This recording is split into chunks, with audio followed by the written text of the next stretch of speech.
A big thank you to Lexar for sponsoring this week's video.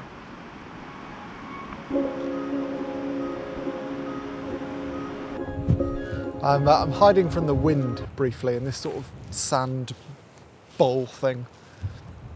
Seascape photographers have a raw deal, I think. I mean, landscape photographers have to deal with bad weather, wildlife photographers have to deal with animals, wedding photographers have to deal with brides and grooms, and I suppose street photographers have to deal with the general public. But seascape photographers have to deal with sand. Horrible substance. Anyway, I'm waffling on already. Today what I want to do is talk very briefly about why I think most photographers would benefit from using auto ISO. So time to go back into the wind and explain. It's about to start raining as well, so that'd be fun. Well, I've been here about 10 minutes and I'm absolutely soaked. I'm covered in sand. Look at this. Does everyone usually get like this when they come to the beach? I don't know. Anyway, there's blue sky over there, so fingers crossed. Anyway, I shall try and be brief because I don't know how long it's going to take that blue sky to get here and I'm getting soaked. But basically, as photographers, we always pretty much have a preference when it comes to aperture.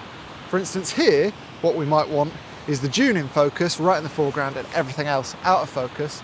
Or we might want the entire scene in focus using a really small aperture like f/16. And in this scenario, I'd say that both of those things are completely legitimate things to do, just to give different effects. Similarly, there are lots of situations in photography, particularly in the outdoors, where we have a preference over shutter speed. For instance, if I was to go down right onto the beach and shoot the water, I might want to play around with some long exposure stuff and therefore slow shutter speeds. Also, if someone was playing with a kite maybe on the beach, I might want to freeze the action and therefore use fast shutter speeds. And again, both of those things are entirely legitimate. And typically as photographers, we're working between those two extremes with both aperture and shutter speed. But when it comes to ISO, typically our preference is to be as close to the base ISO as we possibly can be. And that, in a nutshell, is why I think we need to use auto ISO. Let me explain. So here, for example, I've decided that for this particular photo, I want absolutely everything in focus. I want these dunes, I want the beach heading off towards the clean peninsula. And so I'm using an aperture of f/16. Now, I also know that on a windy day like today, to keep this grass still, I mean, it has calmed down a little bit now, but to keep it still, I might want to use a shutter speed of 1,000th of a second. And that would especially be the case if I was doing what I usually do, which is hand-holding my camera. But for the purpose of this, I've decided to use a tripod. Hating it. Now, when it comes to shutter speed, what I typically do, as I've spoken about before, is I use a minimum shutter speed rather than a set shutter speed, which has a few advantages, which I'll talk about in a minute. But if I've decided that I want a shutter speed of 1,000th of a second at least, and then my aperture is locked off at f/16, then the only parameter I have to play with to get an exposure that I'm happy with is ISO. And in this situation, it looks like I'm going to have to shoot at ISO 1000 to be able to have a shutter speed of 1,000th of a second and an aperture of f/16. Might be a little bit less now because it's getting a bit brighter, but when I first got here, that was the case. Now, there's nothing stopping me, of course, just using manual mode and selecting 1,000th of a second, f/16 and ISO 1000. But the problem is, in the outdoors, as we can maybe see now, is that conditions change all the time. And let's suppose, as unlikely as it may be, that a big beam of light comes down and only lasts 2 seconds and I want to capture that. Now, if I'm in full manual mode, I'm going to miss the opportunity. I mean, I can take a shot, but it'll be massively overexposed because there's much more light than what I had exposed the camera for. Now, if I'm shooting an aperture priority, that's a little bit better because the camera will play around with the shutter speed and increase it from 1,000th of a second to make sure that I get a shot that's properly exposed. But I'm still going to be shooting at ISO 1000. Oh, this is uncomfortable. My word. So yeah, I'm still going to be shooting at ISO 1000 and I'll end up with an image that's not as clean as it could be by any stretch. Now, if I shoot just with a minimum shutter speed in aperture priority mode, what will happen with auto ISO is that if there's a big beam of light, the camera will again adjust the exposure, but instead of just raising the shutter speed, this time it will also try and bring down the ISO as close to the base ISO as it possibly can. And so in that scenario, using auto ISO is the only way to make sure that I can get a perfect exposure, but also as clean an image as is possible. And yeah, in a nutshell, that's why I use auto ISO. It is brightening up a bit, look at this. Yeah. Yes. Well, funnily enough, the miraculous burst of light that I was talking about is yet to materialise. So I'm just hiding from the wind again. Maybe for hours.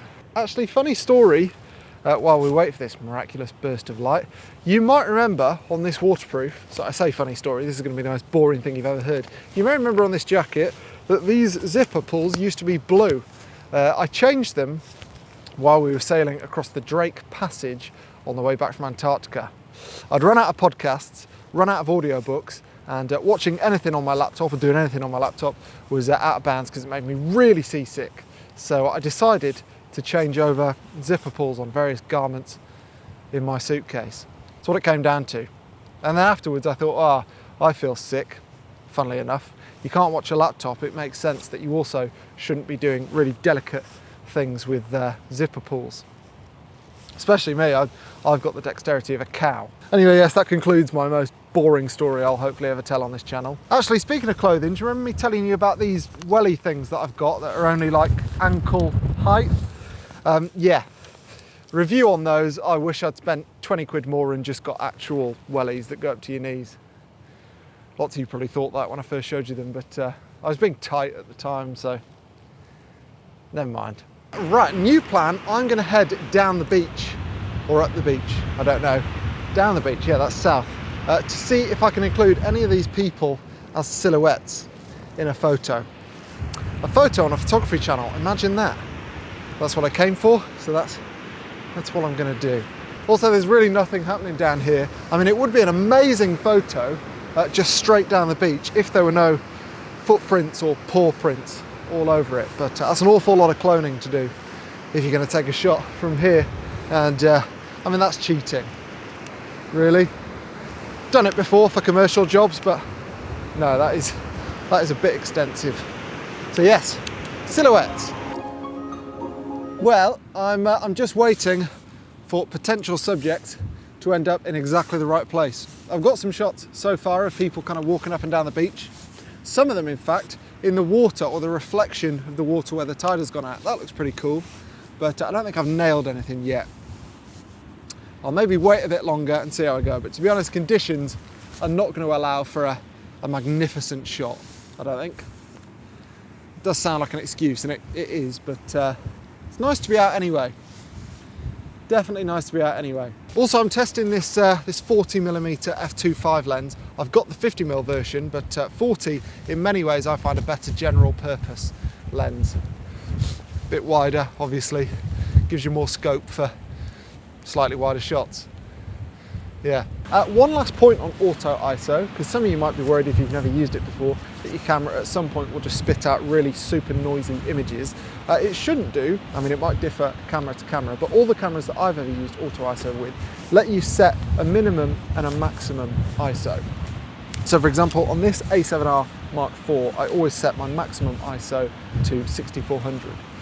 That's not true, not always. Sometimes if I'm shooting like the Northern Lights, for example, I might boost it. But predominantly, I'm shooting with a maximum sensitivity of 6400. Now, if you're shooting predominantly as I do in aperture priority mode, and you're essentially locking off the aperture, and you're also shooting with a minimum shutter speed, and you've also got a maximum ISO, then at some point, with certain situations, something has to give. And if you've got the aperture locked off, and if you get to a point where your camera is having to use the maximum ISO that you have set, then it may well be the case that it can't adhere to your minimum shutter speed. And therefore, to get a sensible exposure, your camera has to drop below the minimum shutter speed. So that's something to keep an eye on. The minimum and maximum ISOs typically are kind of rigid structures, but the minimum shutter speed is more of a nice to have. It's more of a suggestion that you make to your camera, just sort of a note.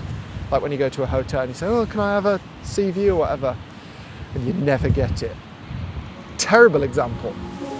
Time to go home, I think. The focus breathing through the course of this video has been horrific, so I do apologise if that's been annoying. This Sony 20mm f1.8 is a fantastic lens, but yeah, the focus breathing is not great. I've ordered a Sony A7 Mark IV because it's got a feature to mitigate some of the visual effects of focus breathing, but I don't know when that'll turn up because there don't appear to be any in the UK outside of the grey market sellers, so just have to bide my time. Anyway, thank you for watching this video. ISO is not as big a deal as it used to be because modern cameras, are pretty good at dealing with noise. Likewise, you can get software now that's fantastic at dealing with noise. Things like Topaz, this is not sponsored, but I've been using that a while, and that's brilliant at dealing with files with lots of noise. So you don't have to worry about ISO as much as you used to.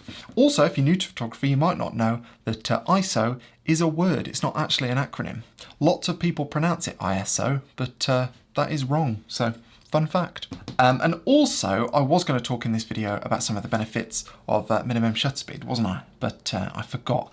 Basically, it just means that if you're shooting in aperture priority mode, you can play around with the aperture all you like, safe in the knowledge that for the most part, you're going to be using a shutter speed which is conducive to sharp photos, providing you've set a sensible minimum shutter speed for your conditions. Now, obviously the caveat, as I mentioned, is that if you reach the limit of your ISO, the high limit, then your camera may be forced to use a shutter speed less than the minimum that you've set. But often that's just going to be when you're using really tiny apertures, or maybe you're in the dark. And in those settings, you're going to be aware that that's the case.